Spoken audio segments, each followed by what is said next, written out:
Alrighty, here we go. Episode one, technically, of this edition, the kind of the sibling show to what is the pesky podcast, but this is entirely different to kind of give more in-depth coverage of just as a whole and not just the preview. So this will be your news and notes. This will be your analysis. This is going to eventually be draft coverage. This is going to be also your prospects. We're going to touch on prospects. Prospects are fun, and when you have a season like this for the Boston Red Sox, you kind of want to go ahead and find something to find joy, and joy is the prospects. And if you've been paying attention, there is a lot of positivity down there. Eventually, too, spoiler alert, you're also going to get college baseball. This is kind of going to be like your baseball show as a whole, also primarily centered around the Red Sox and the prospects. And I have Rob with me, not Anglin, T. So how are you, man? How are you doing on this lovely Monday? I'm doing pretty good. I'm excited to talk all baseball, prospects and all. Fire intro, by the way, I gotta say. Pretty Yeah, the legit intro, video. the intro rocks. It's kind of nice too. It's like just the instrumental for it, so it's kind of That's nice. perfect.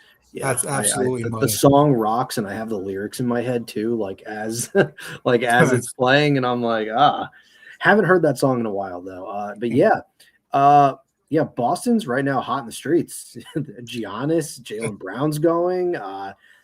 Patrice Bergeron's having his number retired. Hall of Fame He too. he Hall of got Fame Hall of announced today. Fame today. Um, yeah, I am gonna go to that game. I will be there. Uh, yeah, that's like when I finally found that. I've been waiting like 3 years for that to drop. Like the day he retired, I was like, I don't know when they're gonna do it, but the moment it happens, I'm like, I don't care what it Have costs. to go. I'm going. Like Hmm. that's my guy. Like that was my first Bruins jersey. He I mean, that's the guy that like made me fall in love more with the Bruins than He's really yeah. anything. He's probably my He's favorite hockey player of all time. Just absolute class act of a guy. yeah, One of my probably my favorite athletes of all time. Just really good dude and played hard, played well, all aspects. he is my favorite Bruin. Like that guy's like the ultimate Bruin. Like when Chara retired, like I was really like bummed, but I wasn't Oh like when yeah, I mean, Bergeron yeah. retired, I felt like a piece of me just like died. Like I'm not Yeah. even exaggerating. Like when he like retired, like I genuinely was sad. That was even like when Tuukka Rask retired. I even was like, I was like, I was like pretty sad for like 2 days. I was like, this kind of sucks. Like that guy was my goalie. But enough of that. Unless you want to shed some light, I don't know if you're a big Celtics guy. I don't know how you feel about. Yeah, I I don't mean, know how you feel about the Giannis thing. I figure we can just kind of start off the top with that, and then we'll kind of segue into some quick Red Sox news and notes. yeah. How do you I feel mean, about the Giannis thing? Like, are you thrilled? Like, is it fun? Is it I just like, what the hell are we doing? Like, I am not a Giannis guy at all. Catch me on. I am not a Giannis guy at all. I don't really care for. I don't like the way he just barrels down the court. It's right? always just very physical, and to be fair though, I also don't like the 3-point shooting game as it's evolved. The last Well, 20 years, it's really yeah, just it's flipped it's from it's mid glor. Like, to it three. sounds dumb, but it's like it's glorified pickup. Yeah, like I It's don't like really. it's just like going to the local I don't know, YMCA, I guess, with your boys, and just like, hey, let's just go play some pickup. Uh, Like that's basically just I what it is. It's just I really just don't see. I guess it'd be cool seeing Tatum and Giannis do play together, but like at the right. same time, they're probably gonna move Jalen Brown if they're dangling him right now. But who knows? I We'll think see what that happens. Drafts tomorrow for that. So I think that Savage account that mhm. usually touches on a lot of like the big news like across Boston sports. I think his latest like tweet that I came across was that they're open, like Jalen Brown's open to moving, just have the shit resolved. Which I mean, Yeah. just have it done already. I mean, you've been Mhm. talking about it for what feels like weeks. And speaking of talking about for weeks, if you have followed me, whether it's on social media, you've listened to me bitch on the pesky podcast. I've been in sell mode since May, and I'm not talking like Memorial Day May. I'm talking like Cinco de Mayo May. Um, yeah, Rumblings. The rumblings are out, and Sonny Gray is pretty open if the Red Sox want to have a conversation with him about if he'd be willing to move his no trade clause to facilitate a trade. He'd be open to it. Where are you at? Like I don't give you enough about this kind of stuff where like I don't know where you're at. Like me, I've just been in sell mode because I just think this team just is who they are. I think it's just the sample size is done. It's not a rut. It's not like last year where like they had a shitty May calendar June and this team took off. Like, no, this team just you've had players go on spurts, but like collectively as a team, like you're still not there. And I just this team just to me, they just are who they are. They just it just is what it is. Like this is the Boston Red Sox. They're a team that can pitch, they can defend. You might get a spurt of hitting, but very rarely is it sustained momentum to where you can do anything. Where do you stand on this team? Whether you want to sell or buy, how do you feel about Sonny Gray? Looking at this, I think in terms of moving on from a pitcher like Sonny Gray, I think that'd be the right move. I mean, what is he really going to do for you later down the line? Besides, I mean, he's a quality arm, good arm, but like, what's that doing for you? You're not really getting much of a return now for the rest of the season because it's like, what are you playing for? Unless you win, 75 to 80% of your games, you might have a shot at the playoffs at this point. But like, they're really far out of it. I know the AL is weak, but it's like you have the second least amount of wins, I think, or third least amount of wins right now. We're 13 games below 500. Like we're closer to a postseason spot than we are 500, and that's just the state of the American League. That's like my whole thing. Like I've begun to ask people. I'm like, can you just give me something? Tell me why this team should buy without using the AL standings as a thing. And no one can give me anything. It just, I'm like, I had somebody today, they're like, you're going to lose the casual fans. I'm like, brother, you've already lost the casual fans. They're not there. They've canceled their Nesson subscriptions. I was like, they're done, dude. Like they're not here. It just is what it is. I think you sell. I mean, a guy like Sonny Gray, especially, you have a lot of depth at pitching in the minor league system. You'll eventually have Crochet. Who knows when they'll come back? But you have guys that you could put into a position in the next couple weeks that could get some starts and see what they're really made of. We'll touch on some of those prospects a bit later. But in terms of a guy like Wilson Contreras, that's kind of a tricky one. I mean, looking at what you have in the system, there's not really a clear-cut first baseman that can pop up and be the guy next year. If you can keep on to Contreras, I mean, he has so much value right now that you might get a really good package. So I'm like 50-50 on that, but I think overall as a team, you got to sell. I mean, move on from a Duran, which I'm not sure what his value is now with how poorly he's played this month. That's like a whole different ball game of conversation. That's nothing now, but I think you sell. I think you have some prospects that you could fit in, especially in the pitching end. Positional wise might be a little bit tougher, but move on from an outfielder, perhaps move on from Sonny Gray and try to get anything you can to help retool and rebuild. I'm not sure if this is a next year thing, not sure if it's a 2 years from now thing. You'll hopefully have Crochet back. You'll have Roman Anthony for hopefully a full healthy season and see what he could really do next year. But I mean, there's nowhere to really go. What's the point of buying at this point? Yeah, I mean, you look at Sonny Gray's numbers. He's got a 3.12 ERA, and it's really good. His FIP is a 3.88, which is fine. I mean, you'll take that. I mean, the strikeout rate isn't really as high as it was last year, but he's still not walking guys. You feel really good about every time he's on the mound. Like he has tremendous value, and you look at a lot of teams like you can take like Nightingale's stuff as like a grain of salt. You can look at it and be like, I don't know how much I buy into it, whatever. But a lot of teams are going to be like buying. The Astros don't want to sell, and I get it. Their offense has been really good pretty much most of the year, and they're finally getting healthy. They're kind of in it, and their division is really winnable. Okay, the Angels don't want to trade nobody. Okay, you should. Your farm system's really bad. You should. And then you just look at the NL. It's like teams that need pitching, like the Cubs, if they want to figure this thing out, like they need arms. The Braves, Strider shut down. I don't know what Schwellenbach's going to look like when he comes back. I mean, I'm sure he'll be fine, but still, Elder's regressed hard to the mean. Like, you could probably use another arm.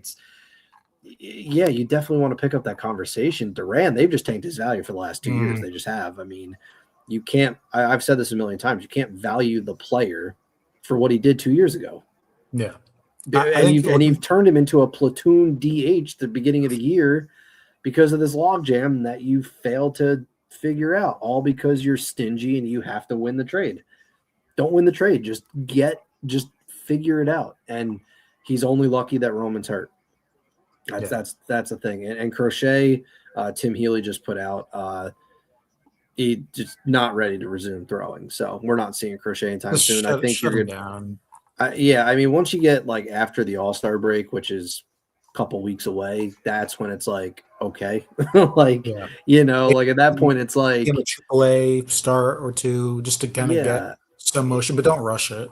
No, at this point, there's no reason to rush it. There's no reason to. I mean, I think you can maybe try to get some games in like September, just because there's just so much uncertainty with like missing time with the new CBA coming up. So it's like, what's he going to do? Basically miss 2 years. Yeah. I mean, that's basically like, I mean, he'll still be throwing and, doing all that. It's not like he had Tommy John, but it's tough. I don't know about trading Contreras. I think you listen, but if you trade him, who the hell's going to play first base? Like, it just creates like another problem, and the free agency class is just so bad, especially at first base. Like, that is a shallow group of players. Yeah. That is moving on from a guy like Chapman too. I'm shocked he's still.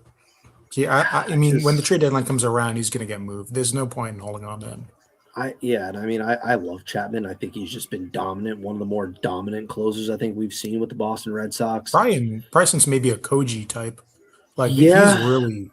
I mean, like, Kimbrel had his moments, and then he got hurt, and then it didn't matter because, I mean, he didn't even close out the World. He didn't close out the World Series. He just kind of like forgot he was the closer there, and you want to have that guy. It helps so much when you do have that guy.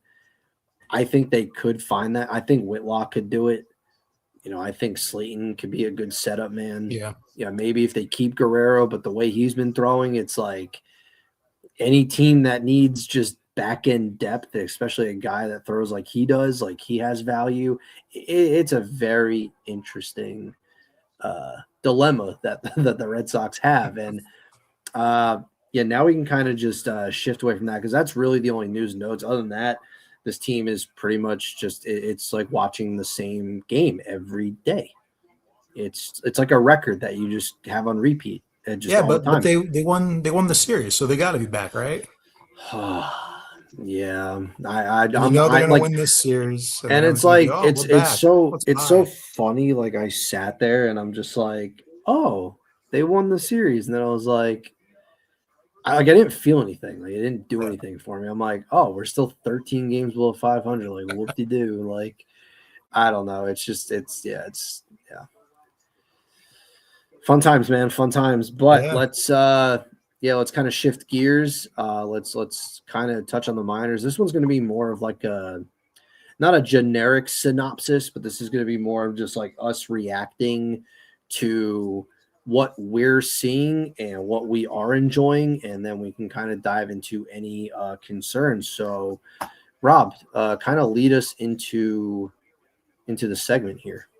Yeah, are we thinking talking about positional overview of prospects, or are we thinking each level of in standings?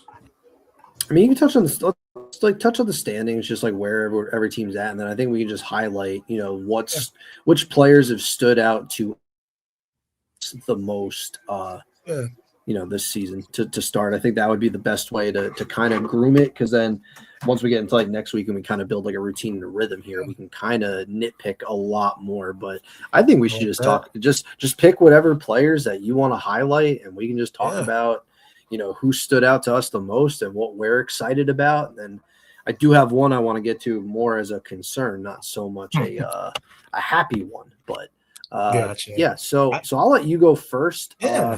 Talk about the standings. Where does every team stand, and then who is your first player that you want to highlight? So looking at, minor league baseball, the way they do the standings is there's a first half of the season and a second half of the season. If you win the first half of your division in the season, you automatically make the playoffs. You win the second half of the division, you're also in the playoffs. And if you win both halves, you're the second best team overall goes to the playoffs. Good thing All right. is minor league baseball, who cares about the who Yeah. makes the playoffs and not the standings? We just want to see development here. So, I mean, spoiler alert, all these Red Sox teams are not doing too hot. If we look at a single A, the Salem Ridgeacs, they finished fifth in the division at 25 and 40, 20 and a half games back, so not great. But again, like I said, there's a lot of good development players we could talk about for that. For high Mhm. single A, we have the Greenville Drive. They finished fifth, 26 and 37, 20 games back in their division. And then we're going to head to double A, which is the Portland Sea Dogs. Winning record, I will say. Finished third at 35 and 33, 4 games back. So more of a competitive team there. And then triple A with the Woo Sox. They also finished in fourth with a record of 36 and 35, 9 games back. So more competitive baseball in terms of win loss in the higher end of minor leagues, but a lot of great prospects to cover throughout, especially in the single A and high single A. All right. Let's see. Fun stuff. Fun stuff. You love to see it. You love to see it. All right. You take it from the top. Who is your first player that you would like to highlight? Ooh, that is a good question. I mean, if we're looking at a guy that can play catcher and first base, I think this is a guy that you mentioned that you wanted to talk about. He's currently in double A, Brooks Brandon. He's a 22-year-old catcher and first baseman. He was drafted in the ninth round in 2022. Roughly 40 games this year with a slash line of 288, 401, 597. That OPS is looking good, almost nearly 1,000 with 10 home runs. So, I mean, if we're talking about a guy to eventually get called up to the 40-man roster, take some shots away. If you do trade a guy like Wilson Contreras away, I think this could be a good player in terms of development. I could definitely see him getting moved up sooner rather than later, just to even AAA. But I mean, he's been looking like an absolute beast behind the plate and at first base.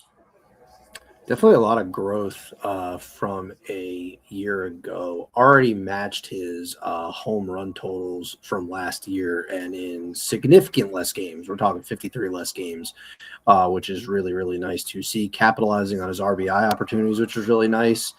The slash line's great. I mean, he's getting on base much, much more. The slug is there. It's almost up 200 points, and his OPS is a 977 compared to a 701 from the season ago. Do really like his walk rate. Walk rate has really skyrocketed, up 7% from season ago. The strikeouts relatively the same, slashed it just a little bit. But yeah, this is it's a really good player. Puts the ball in play, 361 BABIP. That's kind of nice to see. The ISO is what I'm really thrilled with. Whatever's going on in the Red Sox minor league system when it comes to the power standpoint, very thrilled. There's another player that I'm going to highlight in the same fashion. But it is the ISO is phenomenal, which is isolated power, which is ability to basically just create extra base hits. He's got 40 hits and 22 of them are extra base hits. So that's a really nice rate. Seeing the ISO go from 141 across the minor league systems a season ago to 303 this year. So that is a pretty significant jump. It's nice highlighting the catching position. And Brooks Brandon's been really, really nice. As of late, honestly, like what he's done lately is really, really nice across the board. He's had a really nice month of June, which is really nice to see. I also think too, like just briefly touching on Luke Heyman, not sure like where he's gonna play for the future. He can play first base, which is really, really nice. So I think there's a little bit more optimism per se with the catching position compared to years past. At least like there's something in the pipeline. I think these guys are just they're definitely a little further away. But again, like Luke Heyman is another guy that he's just kind of crushed like the minors this year in his first, stint in pro ball. He's got 9 home runs combined between Salem and Greenville. He's in Greenville right now. hitting 213 with a 777 OPS. It's nice. I mean, you see the walks, the strikeouts are kind of down, pulls the ball in the air really well, controls his zone. It's a fun player to monitor. It's definitely a fun player to monitor. That's like really nice from the catching position. That's kind of what I've been excited about. Let's just get this out of the way. Let's just get Pull it the out of the way. Band-Aid off. Franklin Arias. Let's just get it out of the way. He's man. the guy. He's the guy. He's the number 10 prospect in all of baseball. I want to ask you a open-ended question. Mm-hmm.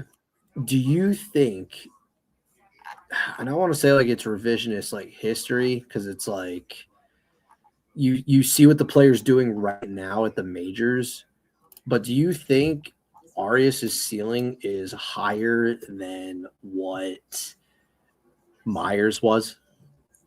Looking at Arias' stats, I mean, he just looks like a more tooled up version, more powered version of I have to look at Marcelo's stats minor league wise, but I mean, he's got 14 home runs. I mean, a lot of doubles too. I mean, he just looks like everything's in control at the plate. He looks comfortable. Strikeout to walks, not too bad. 25 walks in 57 games compared to 35 strikeouts. I mean, he's hitting the ball well, hitting the ball for power. I could see him on this team next year, to be honest. I mean, he looks like he could slide in at that shortstop position. I'm a big Trevor Story guy, but I mean, it's kind of gotten to that point where kind of done, right? I mean, what else can you really do for this team? I mean, you got to take him out back at some point, but I mean, Marcelo, he's got to figure it out at some point. I feel like he's just too good not to. 2023 in Double A.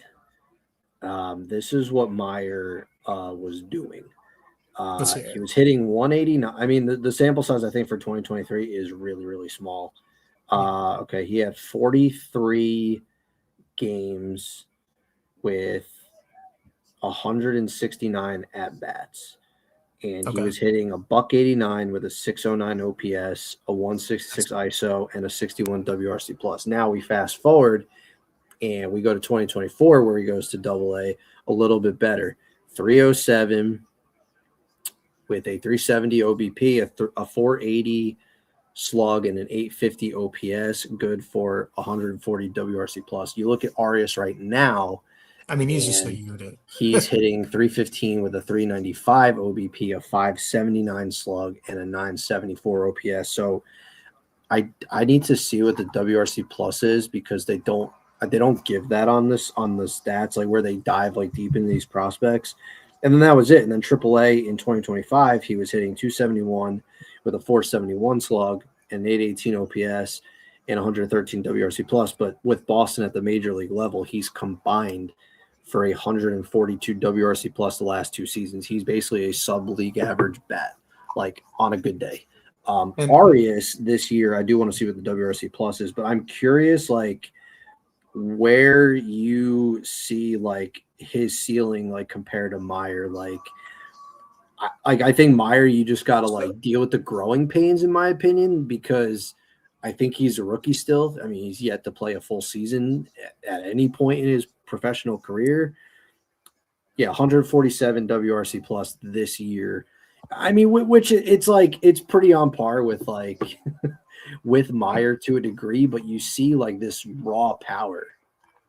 And yeah, I mean, really fun to see, like with the home runs. I mean, and you see this kid, he's got 68 hits and 28 of them are extra bases. Like, it's really nice to see. The ISO is a 264. It's higher than anything Meyer's done, in Double A or even in the Myers period. I think, and I think there may be different caliber of bats, but I think Meyer's shown he can swing. Like, he's shown he can really get a hold of one if he is. And I think a lot of it this year, if you ever want to get really nerdy, go to Baseball Savant. They rolled out like a new thing where it tracks like your swing and miss, and it can tell you if you click on the player whether you're early, whether you're late, whether your timing's off. And he's swinging 62% of the time early against off-speed pitches, which has been a really big problem. And that's really part of it right there. I think if you're the Red Sox, you do not rush Franklin Arias. I don't think you get him. I don't think you bring him up a ton. I mean, this kid's approach is phenomenal. His strikeout rate is great. I mean, he's only striking out 14%. His whiff rate, he doesn't whiff, which is really good. He'll swing outside the zone a little bit, but it's not alarming. His WOBA was a 409, 95th percentile. He's a damn good baseball player. That's a really good baseball player. And I just don't think you rush it. I think you have this conversation next year. I think there's a real chance we see him in September. Do you think we see him? I would say, yeah. I think for a September call-up, I could see them bringing him up. I think if he gets promoted, he gets promoted, maybe by All-Star break, give him 2 months of AAA, and then maybe bring him up. And then maybe if he doesn't have a crazy spring, you just keep him in AAA to cook some more, which is fine. I just don't think you stunt this kid's development. I think if the talent is there, the ceiling is as high as it is, you don't rush that. You let this kid develop, and you let this kid grow, because I mean, if he does show he's ready, why not? I mean, look at McGonigal. McGonigal's probably the best rookie in this class, and he didn't even see AAA ball at all. I mean, he just showed that he was ready, and if Arias does, then great. Definitely solves a problem in the middle of the infield. I'll tell you that much. Looking at Marcelo's stats from minor league every year, it's not like he's had an eye-popping year. I mean, 2022 he looked good. OPS was fantastic, but in terms of home run power, I mean, Arias already has more home runs in this one season than Myers had an entire calendar year for the Red Sox and any level of the organization. And you have to remember too, we called him up because it was a need. I don't think it was this kid's ready. It was just we need a third baseman, and Bregman's hurt. And I thought he performed well, but I think it's just you could tell you could have used some extra seasoning, But I think 9 runs in 43 games. He did look great there. OPS was at 818. I mean, I don't know. It's just weird looking at his numbers now from 5 years ago when he got drafted. It's this is gonna be the guy.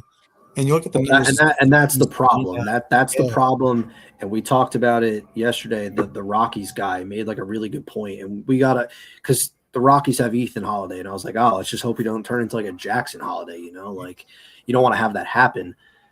And we got on this tangent. He's yeah, it's kind of maybe the expectation and the hype, really it's a lot. And I was you could lump a lot of players, and he lumped I forget what player he mentioned, but it's Marcelo Meyer was deemed the savior of this franchise after Xander left. Then you look at just in general, Anthony Volpe, they've been calling him Jeter Jr. for years. That plays defense just as good as Jeter, right? You put Anthony Volpe somewhere else, I bet you he plays better baseball.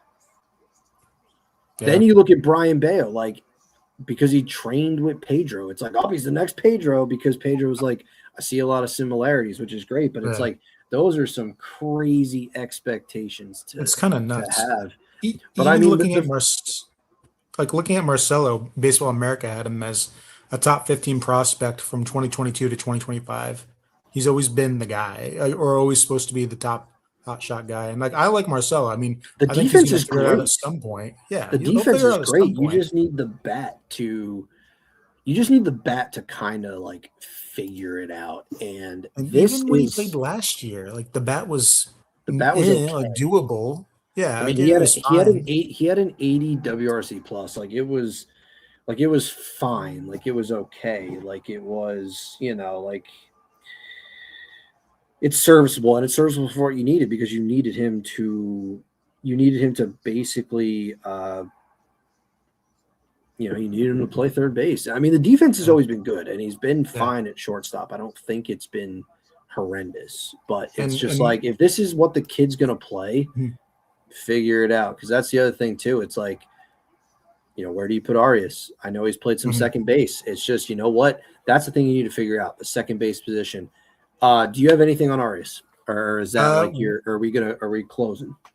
So one more thing on Marcelo that I see is interesting. Yeah, please. Strikeout rate. Last year, he had 136 at bats at the major league level, struck out 41 times. This year, he's at 218 plate appearances, 195 at bats, striking out 42 times. I mean, strikeout rate has gone down a lot. Oh, my cat's here. Strikeout rate's gone down a lot. I mean, but the average and everything, I mean, OPS and everything's gotten a lot lower. Let's get him off there.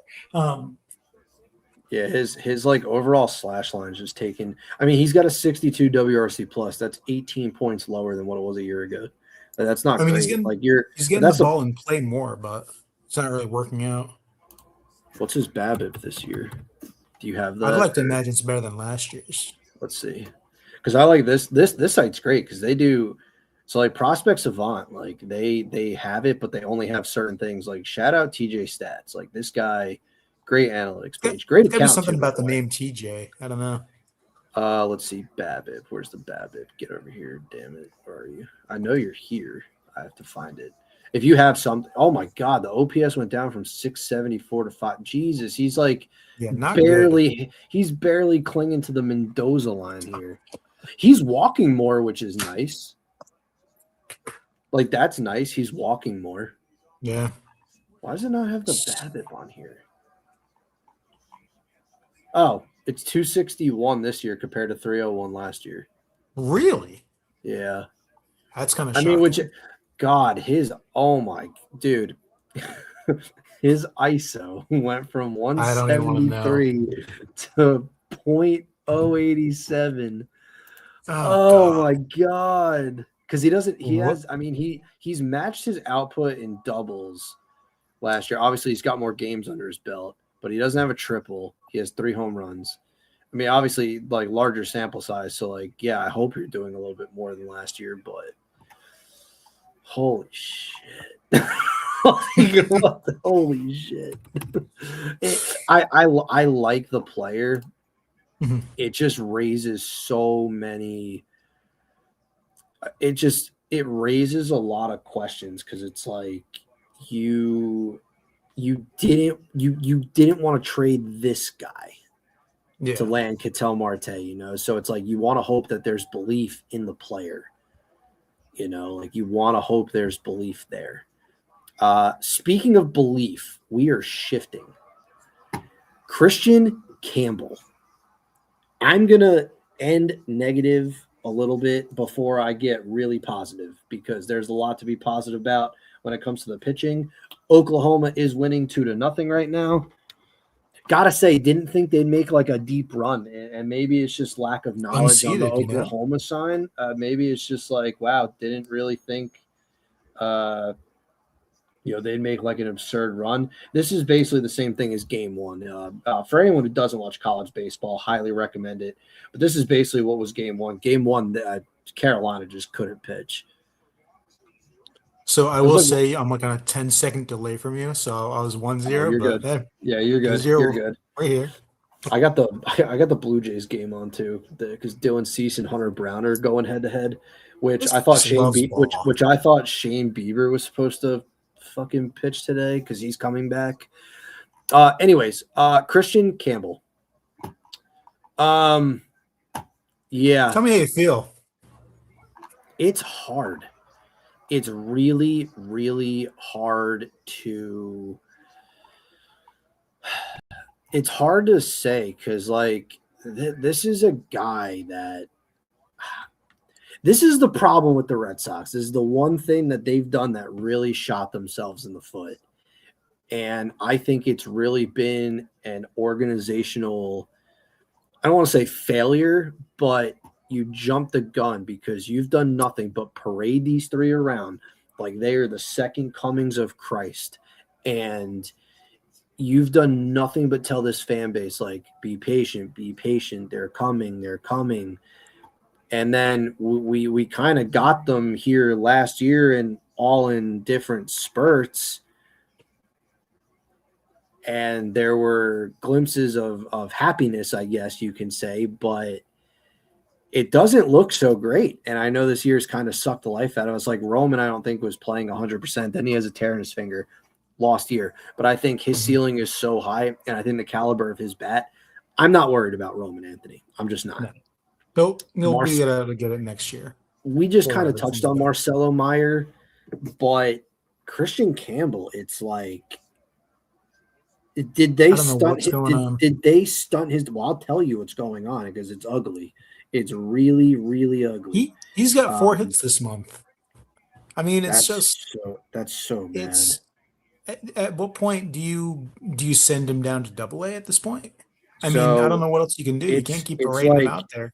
So it's like you saw him last year in like 2024 where he just crushed the baseball. I mean, they were calling him Barry Bonds because it's just like his Double-A stuff was disgusting. He was hitting 362 with a 463 OBP, a 582 slug, and a 1045 OPS. Like, it was great. It was phenomenal. It was fun. Like, it was insane. And then AAA, he got a very small glimpse, but he was still hitting really well. The slug was in the 400s. The OBP was really high. You know, he was walking, which is really good. And what's crazy is he's still walking, but the problem is everything else. I mean, he's hitting 211 with a 344 OBP, a 284 slug, and a 628 OPS. That's the lowest slugging percentage he's had of his professional baseball career since being integrated into the Red Sox system. His WRC plus is a 75. The ISO is a .074. Like, the bat's just gone. And I think a lot of it has to do with the Red Sox just literally have stunted this kid's development. Like, his first 30 games in the major league level, he had a 900 OPS. He was the rookie of the month, and then everything just died in May. Beast. The kid just and you know what? It's like he dominated in that April, and then you get to May, and he just those next 30 to 40 games, the league adjusted to him, and he never adjusted back. And him and Trevor Story were like the 2 worst players in the month of May, and it was like historically bad. It's just so puzzling because you look at his hit profile here on TJ Stats, and the hard hit rate, like, so he's making hard contact. He's not chasing a ton outside the zone, but he is swinging a shit ton. Like, so that just tells me the approach is just not there.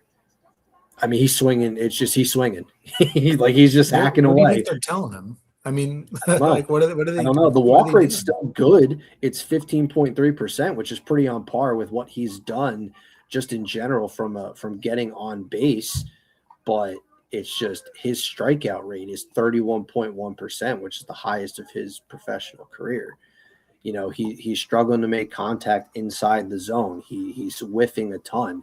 Like, he's just hacking away. Like, he's just hacking away. It's a lot of strikeouts. It's just a lot of swings. Like, you're just swinging. And he's his zone. Yeah, like, he is swinging, man. Striking out more than a third of the time. I mean, it's shocking that his OPS is 628. You would think it'd be lower, especially with the month he's had so far and the year he's had so far. But it's not good. I really think you gotta just, I don't know, send him down into Double-A. He's still pulling the ball. More. He's still pulling the ball pretty well. You know, he'll go oppo a little bit, but it's just it's really, really puzzling, man. Because this is like he's another one of those guys. They painted him as not the savior, but it's like they all offered the big 3 contracts. The only one to accept at the time was Christian Campbell. And another thing, too, is like they just stunted where to put this kid. They don't know where to put him, and that's the annoying part. Is second base just it wasn't working, and that's fine. But if Breslow just deems that this kid is an outfielder, where is he going? Where's he going? Because you're struggling to figure out who you're going to play right now, and the only reason why you're doing it is because Roman Anthony is hurt. That's the only reason why you can get away with it. Because if and you have to clear a spot just so these guys can play every day. And then if you got to clear another one to make room for Christian Campbell. It's so puzzling, man. If you can you take a look at his AAA stats more in depth from 25 to 26? Because even looking at his 2025 stats, I mean, So OPS was there at 800. I mean, he looked like a solid player. So 2025, I'm looking at like his plate discipline. So in 2025, his out of zone swing percentage, so just swinging outside the strike zone, is up 3% this year from that year.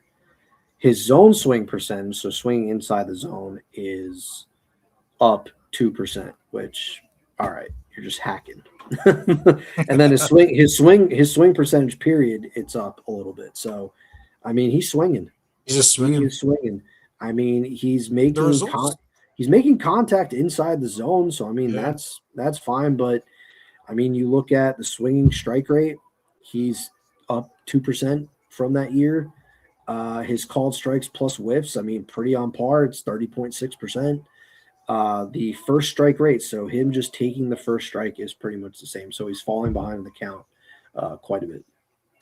No, that's just his plate discipline. What else do you? I mean, that's really kind of it, because everything else, like he's still pulling the ball a little bit. I mean, his pull air rate is down. It's 12.3% this year. I mean, how about his power numbers? Because, I mean, even like looking last year, he had 8 home runs and about 20 more games last year in AAA than this year. He only has 2. 2 more doubles, 2 more triples or whatever. Yeah. But, I mean, he's getting a lot more power from last year. The slugging was up. Let's see. The slugging was up a ton from last year, almost double from which probably isn't like a ton, like. Oh yeah, I mean he's slugging 42 last year.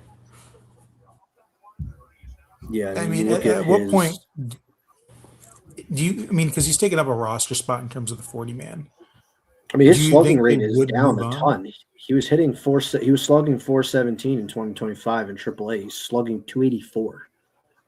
Like there's no power, and the ISO's down, so he's basically turned into Marcelo Meyer, but with a little bit more pop. Like I think when you look at Campbell, the hard hit rate's still there. It's 69th percentile.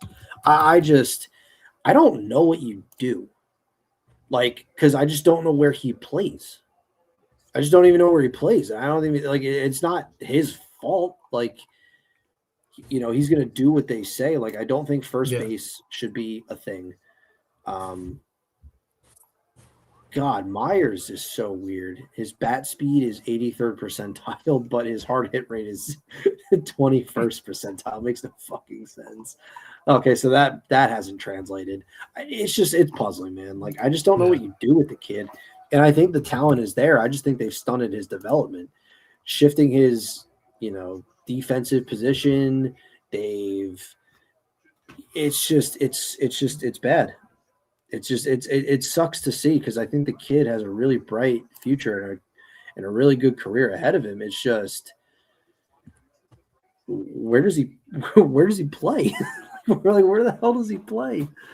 Like, it's so hard. Like, and if you want to make room in the outfield, you have to trade 2 guys, and who are you? Like, yeah, you're trading Duran to make room for Roman to play every day. Then you're also looking at, like, why would you trade Willier? Mm-hmm. I mean, Yoshida's got what left on his contract? One more year. So what is Campbell going to be a bench piece? Like, I don't know if I like. Right? Yeah, but that sounds so bad. And then it sounds like a waste. And I know, like, other podcasts have talked about it, and I don't think it gets talked about enough to where it should be. But the Red Sox have an infield logjam, whether you like to admit it or not. They do, like, to a smaller degree, but you figure out what you're going to do with Story. I think he can be. I don't know what he'll be. I don't know. He's probably gone from this team in 2 years. But like, you look at third base, like Durbin's there. He's a good utility player. Then you look at, like, Hunter Brown just took one right off the back. That fucking sucks. But then you look at, like, Myers, your shortstop. And then you have Arias. It's like, where's Campbell going to play? Like, where is he going to play? We should teach him first base. That'll be good, right? And then even if you, like, I don't know either, like, where Mikey Romero stands in this conversation either. But, like, that's another guy where it's like, okay, where does he fit? Like, is he like your third baseman of the future? I don't know. But I think there's upside there. He could be like another, who knows, like a utility piece. And then it's crazy. It's just there's an infield logjam. And if like Arias, I think his ceiling is higher than probably what Campbell and Myers is now, to be really honest. Like, I think the hype is real. I think everything we've talked about kind of validates that a little bit. Yeah. But it's more just like, like, what do you do? It's almost like, does somebody else take him on and he turns into this just wizard? I feel like that's what's gonna happen. I mean, they're gonna like he won't be the centerpiece, but he'll be just a piece that comes back. And I bet some team will figure it out. They'll put him somewhere, they'll get him right, and then boom goes the dynamite. It sucks to see that the Red Sox couldn't figure this out, but I think they botched this themselves. Not to change the subject too completely, but Mike Romero, I mean, we were talking about him earlier, looking at his defensive ability. I mean, he has 600 innings at third base, 700 at second base, 800 at shortstop with his time with the Red Sox organization. So, I mean, that's a guy that can really slot him anywhere, maybe teach him first base. But like you said, there's just going to be too many guys that have a position. Like, you're not going to really move on from a Marcelo. You're not really going to move on from a Durbin at this point. I mean, I like both guys. I mean, Durbin's definitely been heating up, but where are some of these guys going to eventually play, like you said? Yeah, it's puzzling. But I think, like, as long I don't like if Arias becomes a second baseman and you're rolling in an infield of him and you're rolling an infield of him and Meyer, like, I'll take that. Yeah. It just sucks for Christian Campbell because that was like the kid that was like, you know.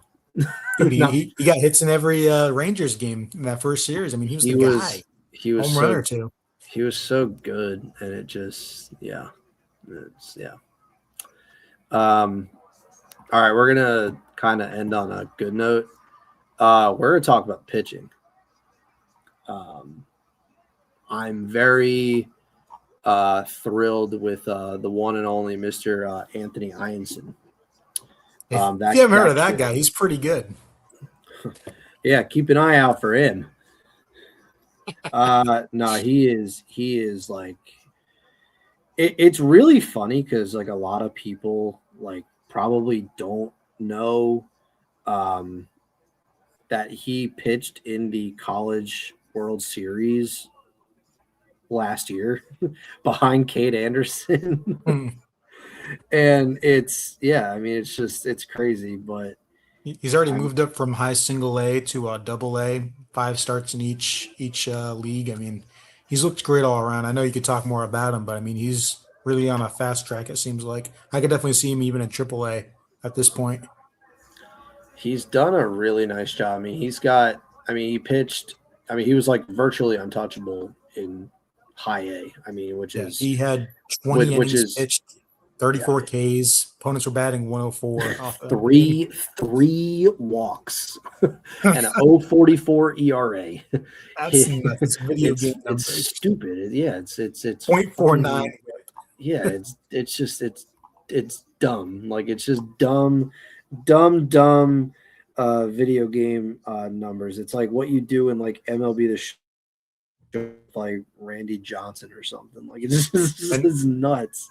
Looking at his double A, he's been a really,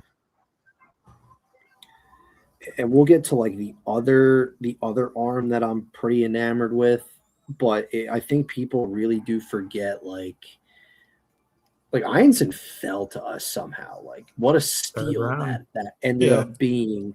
His double A stats are stupid. And if you just look at his single A to double A, you're like, oh man, he's regressed. He's got a 1.7 ERA, 1 WHIP. I mean, it's nuts still. Yeah, I mean he had a 0.44 ERA with 148 FIP. Now he's rocking a 146 ERA with a 393 FIP. But everything else is great. I mean, between the minors, period, like just across the board, he has a 1 ERA, a 282 FIP, 95% left on base. That's insane. He's got a 83 WHIP. Yeah, he's just a stud.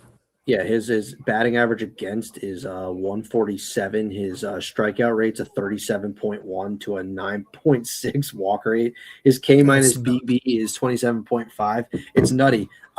It's not as nutty as what Cade Anderson's doing, which is probably the pitching prospect I am like gushing over for what he's done. I that's going to be a fantastic conversation with the Mariners. That's going to be they're already doing the piggyback thing, but oh yeah, this everyone gets their this own kid day. this kid's slider is disgusting.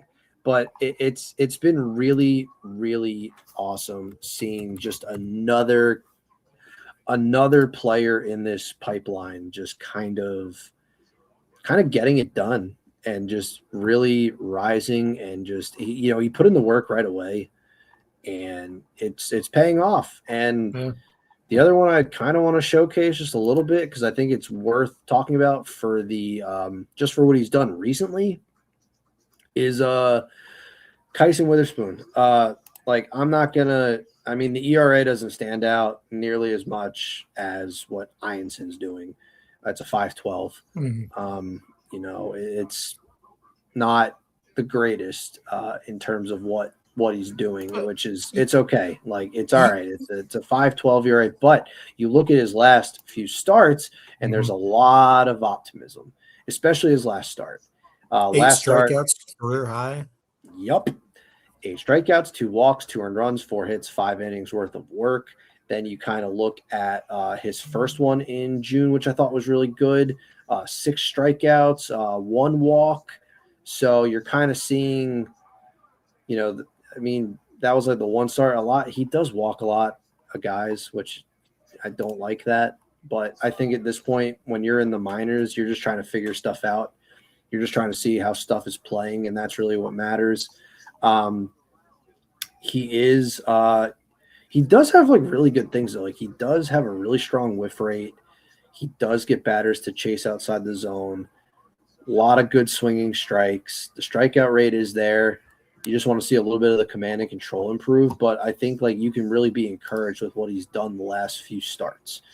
That's encouraging, especially this last start. Like that was a really good start. That was the best start he's put together between. Has he just been in Salem? Has he gone anywhere else? Is it just Salem? He's just been in Salem. Greenville. Oh, Greenville. Yeah, Yeah. Greenville. Yeah. But that might be his best all around start in term. I mean, he had his career high in strikeouts, gave up 2 runs, but you look at his game logs. I mean, he's really given up runs in every game except for one game in May. I mean, I think this probably is his best start. You look at it. Yeah. Oh yeah. Because you look at the strikeouts alone and the walks. Oh yeah. You look at just the walks in May. The walks in May were alarming. I mean, his first 3 starts, it wasn't so bad. Then like towards the end of April and then like trickling into May, it got kind of up there. 4, 5, 1, 3, 2, 3. It's like, yikes. So, I mean, Erger's the most all pitching stat, but you look this April month, it's 7.13 ERA, and then followed by May and June so far. I mean, he's at a 4.41 ERA just for those 2 months combined. So he's definitely figured it out. I think that first 5 starts really just kind of screwed him over. I mean, he gave up multiple runs in 4 of his first 5 games. Yeah. Strikeouts weren't really there as much. He walked 5 guys in a game in May, 4 guys another time. Yeah, which is not like ideal. That like you definitely don't want that. Like that's no, you don't like that typically. I don't like walks. Like whenever I do my Substack and I do like pitcher of the day, like whoever shined like the brightest, I always look at like the walks. Unless you're like punching out like unless you're punching out like 9 and you got like 3 walks, but you got like 1 and run, then I'm like, all right, like I could probably give the walks a little bit of a pass here. But at the same time, it's like, you know. Two more things looking at his stats from each month. His opponent's batting average was 304 in the month of April, followed by May was 220, and then this month 232. So definitely very much improved since then. And his whip is cutting down by a third. Whip in April was 187, followed by a 122, and then a 124. So I mean, whip's definitely gotten there in terms of controlling the strike zone, not walking as many guys. fewer hits, obviously. So, I mean, he's definitely starting to turn it around. It just stinks because you look at a guy like him in high A right now, and he's struggling-ish. Yeah. I'm not really sure in terms of the rest of the year what they're going to do with him. I don't think they move him up. I think you keep him here for the entire year and just let him develop here. You probably want to see at least another month, I would say. Mm-hmm. Like for sure, which is nice. What's cool about this TJ stats thing, when you go under the game log, you can go to like advanced stuff, and you can see like his whiff rates, his CSW, his zone percentage, his chase, like all that stuff, like per start, which is really fascinating. I need to play with this a lot more. There's a lot of useful tools here, especially when it comes to the prospects, just because it's super in depth compared to what a lot of other sites actually give you. So that's really cool. But yeah, I am curious. It's like super off tangent. It's like monitoring the what's called the Cardinals pitching prospects. I loved Liam Doyle in college. Dude was a complete psychopath, like on the mound. Like he was so much fun to watch, but he's had a tough year too. Like it's a 6.08 ERA. He's got 27 walks, 64 strikeouts. Like, you know, he's in Double-A, but I think he's going to be there for a little bit. Like he's going to be there for a little bit. He was the 5th overall pick this past draft. Like that was the first person Chaim Bloom took. And then like I just want to talk, since we're on the topic of prospects, like you look at like Cade Anderson right now. This guy loves Cade Anderson. I love Cade Anderson. I love this kid. He's so good. He's 99th percentile strikeout rate, 99th percentile walk rate, 41% K rate, 3.6% walk rate. It's stupid. It is very stupid. Hopefully we'll have a guy like that in the next year or two. When these guys keep it going. I'm excited to see. I'm excited to see what some of these guys can do the rest of the season next year. I mean, Ison next year. Imagine that. Guy can start in AAA, maybe. Who knows? I think we're not far away from Ianson being a AAA player. Mm-hmm. I think that'll be a kid you see in AAA. Not like soon, but like it's going to happen next year or something. I just don't think you have any need to rush these guys. We talked about the rotation before. I mean, where are guys going to slot in? I mean, pitching wise, they've just been fantastic in terms of depth. Pitching, I'm really curious, like what they actually do, just because, like, at that point, you just have to evaluate like who is part of your puzzle. Mm-hmm. You know, like I think you're married to Ranger, and which is fine. I think Ranger's been fantastic. Him and Crochet are for sure on this team the next couple of years. And then you look at, I mean, you're keeping Tolley. Yeah. You're probably keeping early unless you just say we're gonna ride with Ianson and you just package early for some bigger piece because he's at least proven himself at the major league level. I wouldn't do it, but so we're looking at one spot for the next couple of years. Yeah, you're looking at one spot, and you have Kyson and you have Anthony Ianson. I think Marcus Phillips is going to end up being like a reliever. Mr. Bale, what's going to happen with him? He's going to go to Milwaukee and be a Cy Young candidate. Or Cleveland or something. Like he's going to go to some pitching lab then just flourish. I mean, that's just what's going to happen. That's just reality of it. It really becomes an interesting conversation. That's why it was like when they signed Ranger, I'm like, oh, this rocks. But I'm like, all right, like I guess depending how fast, like some of these guys fast track through the system. That's why I've always called Sonny Gray. He was bridging the gap. He was a bridge piece, like a very good player, but you just need to bridge to see like who's going to emerge. And what ended up emerging was, you know, Tolley's ready and Early's pitching well. And now you just wait to see. I mean, Ianson's definitely got the clear track to being like the next guy in this rotation, but you definitely wonder about Kyson, like how far away that gets, and then what do you do? But again, it's depth is great. You need to have it. I mean, I think what the Mariners are doing is really dumb. I think it'll work, but I also think it was dumb. Like I think that's what lost them the game against Game 1. Like why would you take Bryce Miller out of this? He's dealing. he gave up that one home run. That's like, all right, he just shut down the offense. Like when they put that in, I was like, all right, yeah, the Mariners are probably gonna lose this game. Like they're just gonna lose this game now. I was like, Luis Castillo like hasn't exactly been great. So it's like, all right, man, like what are you doing? Fun times, man, fun times. I don't know. I don't know about you. I've found joy in baseball. Like that doesn't involve like the major league team. Yeah, I mean, I've always been a minor league prospect kind of guy, so it's nice that we have the show to finally talk about this. I mean, for me, it's just again, it doesn't matter if the Woo Sox go undefeated. It's Like like I have buddies. They're big into like the NHL draft, and like I give this one dude credit. It takes a dedication to cover guys that play in Europe. I cannot do that. Like I can't do that. I've been really enamored with like the MLB draft and more so like the college guys. Obviously, I don't cover high school players. I'm not there. I just will take the information as is. But collegiate level, it's fun. So this is going to be fun to like dive into that aspect. I'm very, very, very excited for the draft.